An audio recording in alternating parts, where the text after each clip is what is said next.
Pues buenas tardes a todos, bienvenidos a una sesión más de esta GovTech Week. Nos acompaña Harry Clock, él es fundador de Shorehill Golf Course Analytics, un software que lleva unos años en Reino Unido y que ahora desembarca en España. Nos va a hablar sobre ahorro de agua, dinero y tiempo y de cómo los datos GPS de los golfistas revelan secretos para equilibrar los costes de mantenimiento, la sostenibilidad y la experiencia del golfista. Harry, thank you very much for joining us today, and please go ahead. Thank you very much. Yeah, and thank you so much for having me. I think this Golf Week's a fantastic event, and it's lovely to be part of it. So thank you, and yeah, for everyone who's joined, thank you guys so much. I know your time is very precious, so I really appreciate that. Although my Spanish is very poor, I think Alejandro's just done my job for me in introducing myself and the title here. But yeah, I'm Harry Cloak. My email is harry@shorehillgolf.com. So everyone, even if you completely disagree with everything I say on this talk, just reach out to me, connect with me on LinkedIn. It'd be really great to meet you all. Hopefully down the line, I'll see you all in person as well. So I'll get started. Oh, sorry. Go back. One moment. I'll start at the end. That's a good start. Let's go back to the beginning. Okay. We start again. Yeah, firstly, happy Easter, everyone. I hope you had a lovely time and a long weekend, I think, in Spain. I'm sure you're probably preparing the golf course for golfers, but yeah, I hope you had a lovely time. So, as an introduction to what we do, we generally track and analyze how golfers of different ages, genders, and handicaps are engaging with your golf course. We use GPS to track where golfers are going around the golf course, and then we can look at that data and see where they hit shots from based on that information. And the intention is that we provide precise and actionable data to make improvements in these following areas. I think in actual fact, and this was in the nature of the title of the presentation, it's all kind of a balancing act on all these areas are interdependent on each other. But yeah, to split them up into different areas, we're very interested in costs. This works two ways. How we can reduce your cost of maintenance, which is something I think every golf course is pretty interested in. And conversely, if you have, say, a sum of money to invest in the golf course, how you're going to invest that money to have the greatest possible impact. What that impact is depends on your golf course and your aims as an organisation. And say it's to improve the golfer experience, which is an easy general one.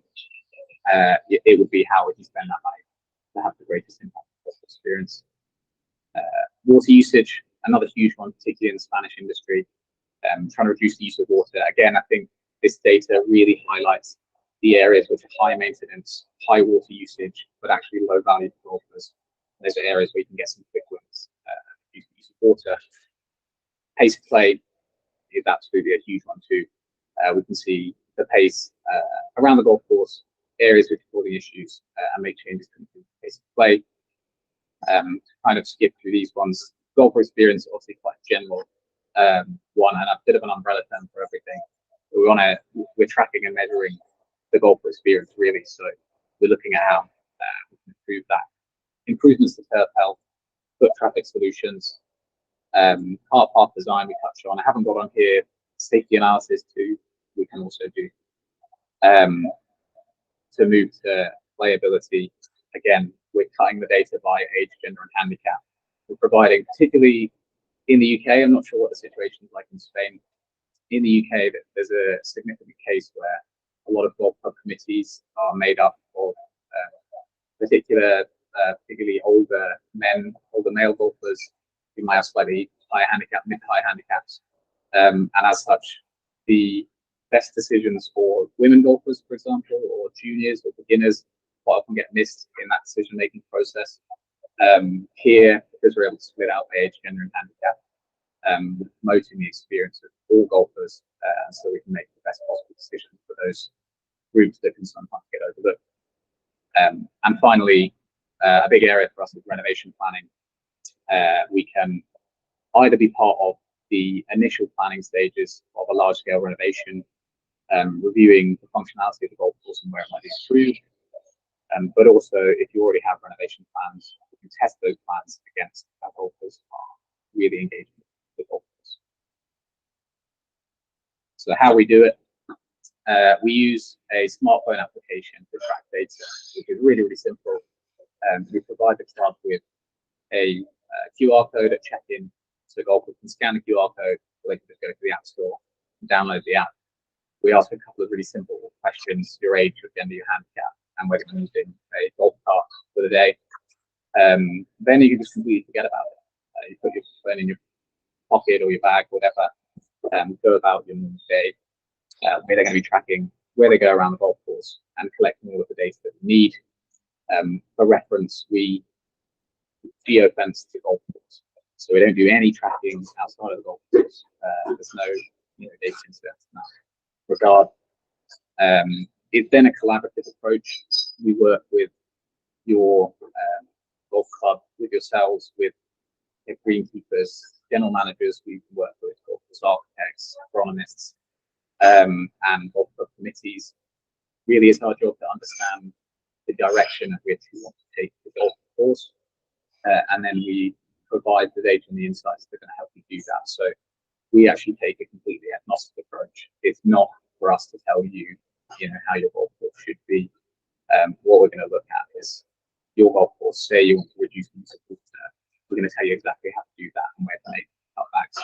If you want to solely elevate the golf experience, even if it costs you money, we're going to show you things you can do to maximize the golf experience. So the premise of this call was really the balancing act, which I think is something that you'll all be aware of. In a macro scale, I think traditionally it was a case of how can you provide the greatest golf experience for as little money as possible for the lowest maintenance cost as possible. I think with member golf clubs, that equation might be how can you provide the greatest possible golf experience for the maintenance budget that you have, and that is something. And increasingly in the modern day, sustainability becomes part of that equation. So how can you provide the greatest experience for your golfers for the least money and in a way that is as sustainable as possible? But in reality, that's kind of the wide golf course level view. Each individual decision you make, whether it be trying to reduce the use of water, moving a bunker, expanding a green, each of that, these headings can be broken down into so many different pieces, and each of those interplay with each other, which is the difficult balancing act. And I think what I'm going to show here is that the traditional decision-making process, feedback, making those decisions is very difficult, and you're making those decisions relatively blind, based on conversations with golfers, anecdotal conversations where data provides a much clearer basis for making those decisions. So I've written a few kind of sub-balancing act topics below. This is by no means an exhaustive list. I think there's probably 100 plus that you could put here. But for example, course conditioning, break that into an even smaller one. Perhaps you would like to increase the speed of your greens in order to improve the golf experience. In order to increase the speed of your greens, you probably need to spend more money in maintenance. You may well need to use more water resources, which is then going to mean that, on average, your sustainable management of golf course slightly poorer. Your golf course may rise in the rankings as a result of faster greens, perhaps. But in reality, often when there's a real correlation between pace of play and the speed of greens and playability of the speed of greens. So maybe by increasing the speed of greens, you're going to reduce the playability by handicap golfers, and then that's going to make the pace of play slower, and then the golf experience might have a negative effect. That's just a relatively simple example, but it just shows that all of these areas are all interconnected. The golf course is a very complex, living, breathing thing, and this is where data becomes so valuable to pick apart all of those complexities and present something that's really simple and allows you to in a much simpler way. So I'll go through some, real case study examples. This is what GPS data is the solution. It removes the risk of the inefficiencies involved in traditional decision making. It enables more cost-effective, impactful, and sustainable decisions to be made with clarity and with precision. What we show here is R4 hole, dog leg left. I won't stop to dig into the data too much, but we've split out this data by age. So this is a sub 60-year-old golfers, these first two slides, and then over 60-year-old golfers. This is their heat map data, so where they're going along the golf course, and this is where we're able to see their hit shots. And again, for over 60, the same data. So essentially, in this example, you might be looking at placement of the bunker here, which is something that you get an idea if the bunker is well placed or not well placed using traditional means, using member surveys, feedback chatting, for example. But here you're able to see very precisely the placement of the bunker, which golfers it's impacting, which golfers are hitting shots from it, which golfers are hitting shots near it. And you'll be able to understand if you were to move it 10 yards near the tee, what the impact's going to be, who that's going to impact. If you were to move it 10 yards further into the fairway, how that's going to impact play. Is taking the estimation out of decision making and is providing a much clearer basis for decisions. So I'll take you through a real case study here. This was 9 holes at a golf club in the UK. Budget wise, it was mid to low range, probably near a mid range. Across the entire 9 holes, we managed to find around €8,200 in annual maintenance savings, a huge saving given their budget. We found 7 to 11 minutes pace of play improvements. Again, I think the value proposition here is huge. It was the greatest complaint in them of the surveys for pace of play. So already that's a huge impact on the experience. But secondly, at the higher end of that, if they implemented all of the changes that we suggested, there is a capability to add an extra tee time every day. They sell that tee time. There's huge value potential, as well as the improved experience.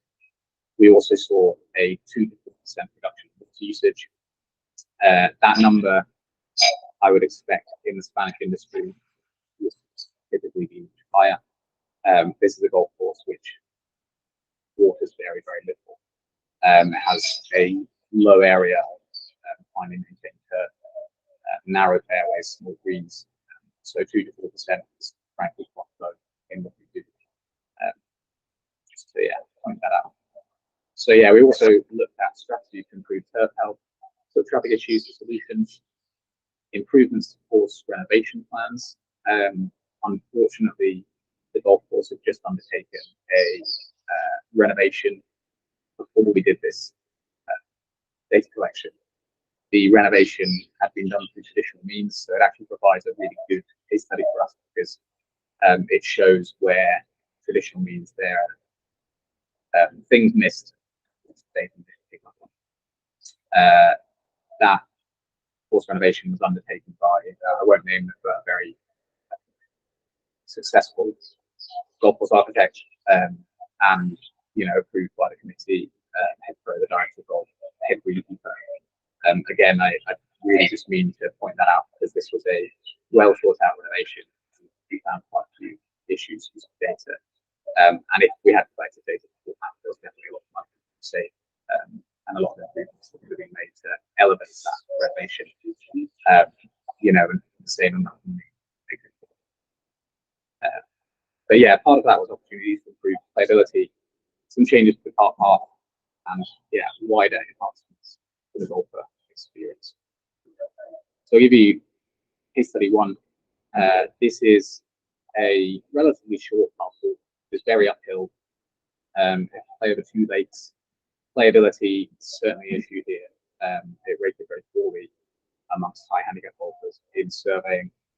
There were things we did to improve playability, but you can see why it would be a problem for high handicap golfers, given that they have, one definite carry and another semi carry over a lake which is a huge problem for them. Turf health, this is something that the greenkeepers raised with us, that this area in front of the green was one of the worst in the golf course.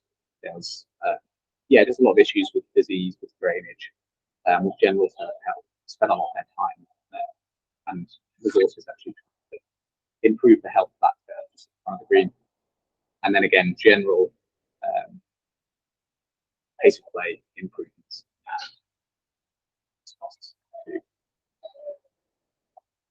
So our findings on this hole in general, €1,000 to €2,000 in annual maintenance savings. We found some significant foot traffic issues and solutions, which I'll go on to show you in a minute. Part of that foot traffic issue resulted in pace of play problems. Yeah, this was the slowest par 4 on the golf course. The pace of play as we started to find. We also looked at key shot location spots, tee placement suggestions, hole strategy adjustments, and documented some safety issues. There were some shots being hit onto an adjacent hole here. These last 4 were kind of minor tweaks. Don't think I have time to go into just now, but I'll focus on the first. So for reference, again, with all of our data, we can split it out by age, gender, and handicap. So here we have the raw heat map data, just for interest, really, for you. Of this is low handicap golfers moving through to high handicap golfers, and then golfers here. What I would like to draw your attention to for the next slide is the fact this is the following tee right at the top of the screen. The intention, the path runs around to the left of this lake here, up around the back of the green, and to the following tee. That's the intended path. What we actually found was because of the placement of this bunker, we had golfers walking on that path, and 87% of golfers would actually follow this route instead.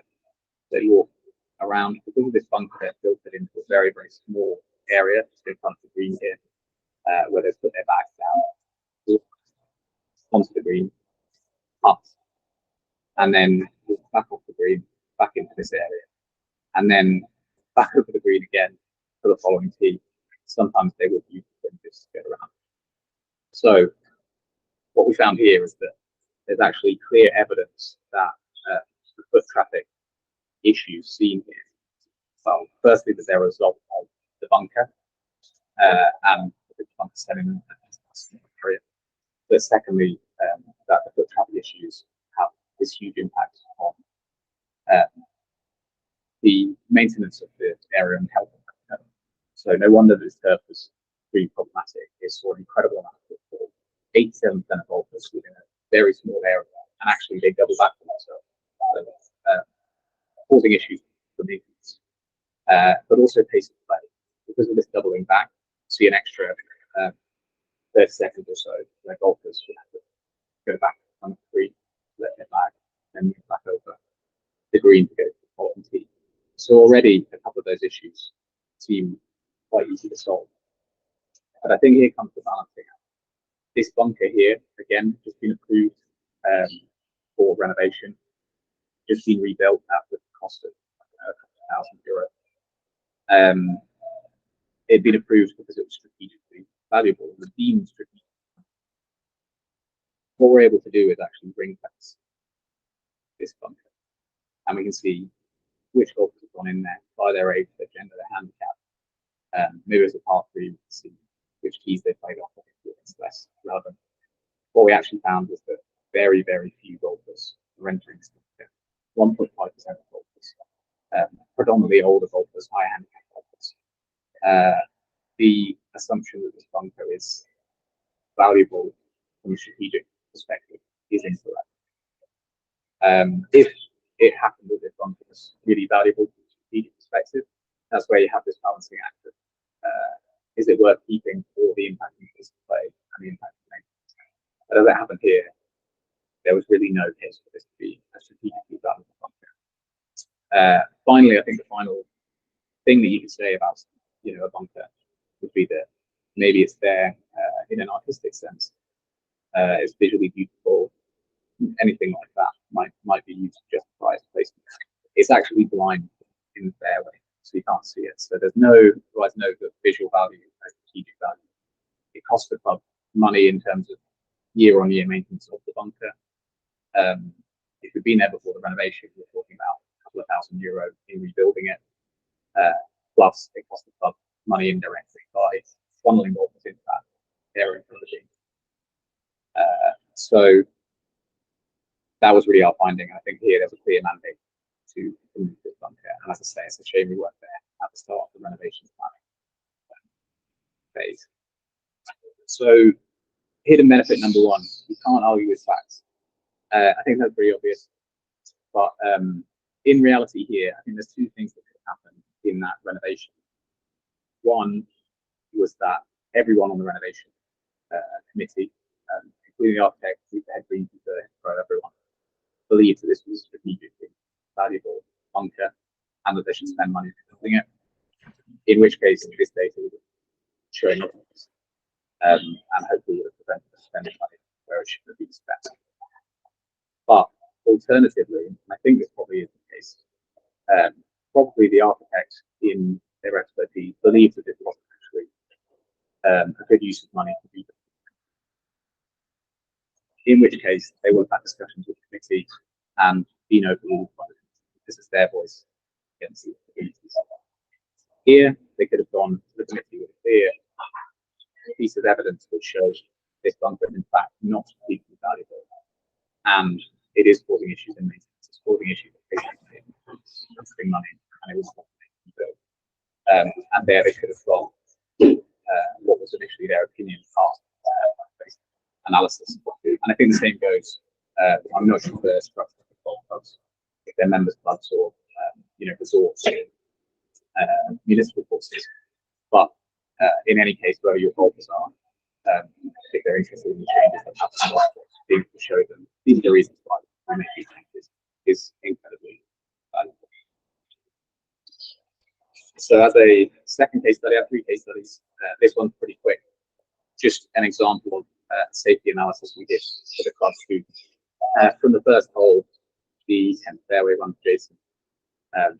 Again, through traditional means, they knew that there was an issue here, but they didn't really know the scale of the problem. What we're able to do is collect data over a period of time. We were able to highlight specifically that area or the area in question and review who was going there, break down by their profile, by their age, their gender, where they're coming from, their playing from, their handicap, all of the above. And then identify a profile for them. In doing so, we then review how they're playing the hole more generally, and essentially being able to understand why there's such an issue of them playing onto the adjacent hole.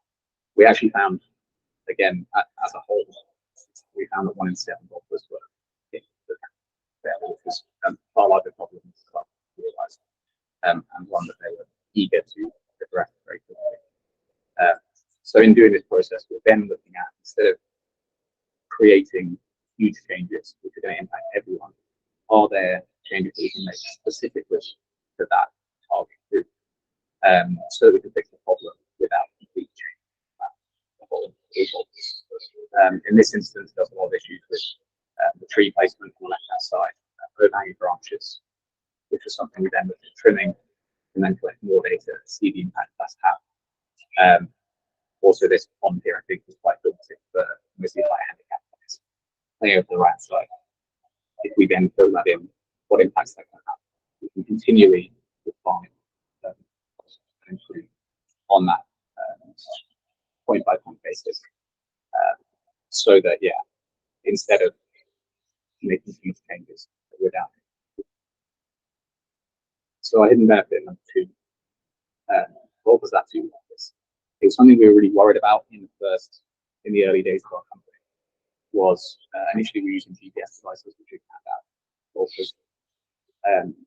We were concerned because I think golfers don't really like change, they don't like people messing with their golf course. And we were worried that if we were asking them to do something, they're just going to refuse to do that. In actual fact, they absolutely love it.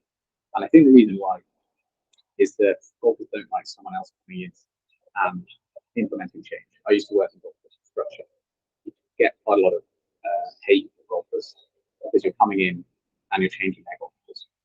But what's happening here is that we are actually engaging them in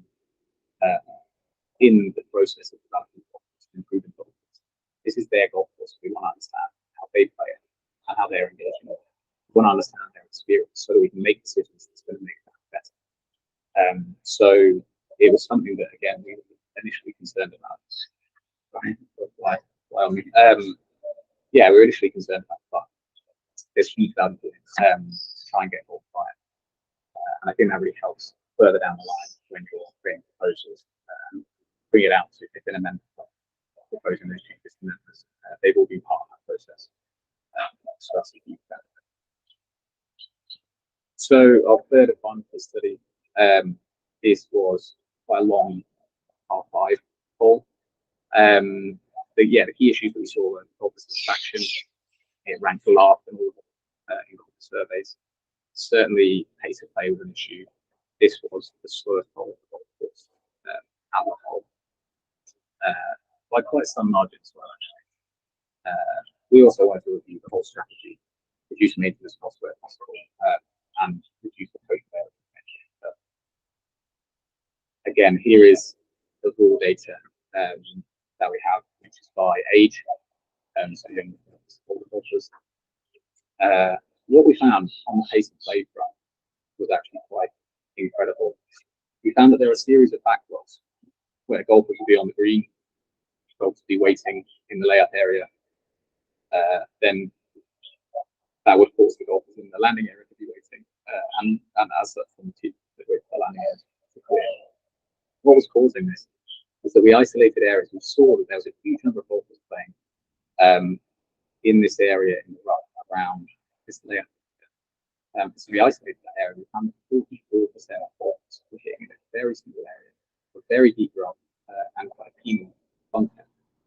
And again, by age, general handicap, this has some of our handicap golfers, predominantly all the golfers, high handicap golfers, kind of people who don't want to slow down at a hole that they already consider too difficult and pick stuff on.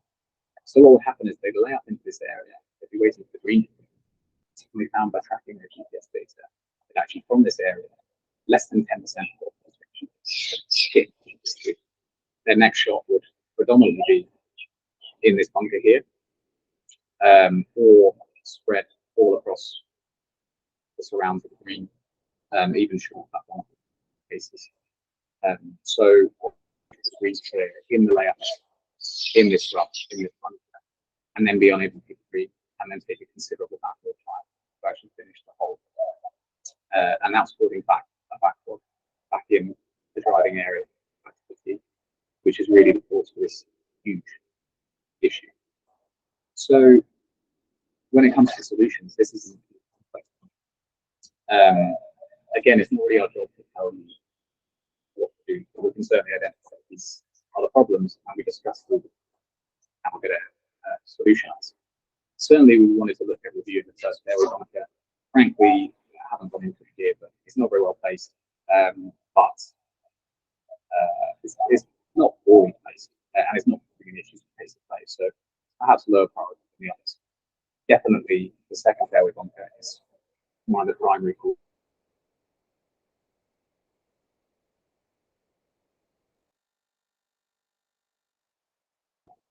So probably suggest removing the second fairway bunker, reshaping this bunker behind the green, perhaps even removing it. Obviously, there's a balancing act and provide some interesting strategies. You don't just be in field.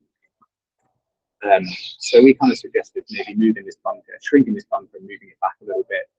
If they have the money to reshape the re-angle green a little bit, look at. Instead of this bunker here, creating split fairway with no bunkers, so lightly mown rough, which would provide interest in the layout, and also force golfers to actually think about whether they're the layout or not.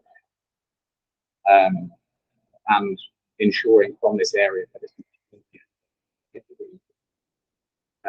we expect those to have a significant impact in reducing pace of play, in improving golf experience, improving profitability, and maintenance costs would be significantly reduced as well. So €3,000 to €4,000 annual maintenance savings, up to 2-minute pace of play improvement. So much room to improve on this whole surrounding work and the structure improvements that cause for that. We, in that solution, discussed better strategy, improve golfer satisfaction. So yeah, thank you all so much for joining the call, and anyone who's watching along in the recorded version, thank you for taking your time to watch. Yeah, it's been such a pleasure to be able to speak to you, and thank you to Alejandro again. The last thing I had here was a special offer, a Golf Week offer for you. In terms of pricing, our current pricing is €6,500 per year. For April, in honor of Golf Week, it will expire at the end of April. We'd love to work with you for €4,500 per year. And what we do is we provide a guarantee. If you're not happy, we give you your money back. This is something of a new concept. I know this isn't how golf clubs have operated traditionally, but we really wholeheartedly believe this data can improve any golf course and any golf club. The only way that you can know if that's actually the case is if you join us and be part of this. And so we want to make that completely risk-free for you. There's absolutely no risk in taking it on. You can have your money back, and I'm actually certain that you would be. So that's our final offer. As I say, we'll run that till the end of April, and hopefully that might be. But yeah, thank you so much for listening. Harry, thank you very much for your presentation. Abrimos turno de preguntas. Si alguno de los asistentes quiere consultar algo, ahora es un buen momento. Pues nada, si no hay preguntas. Harry, once again, thank you very much. We will stay in close touch. Desde hace poco estamos trabajando con Shorehill Analytics, así que iremos publicando sus noticias, sus siguientes pasos en el mercado español. Así que bueno, nos leeremos en Golf Industria. Harry, thank you very much. See you. Thank you so much. Lovely to see you. Bye.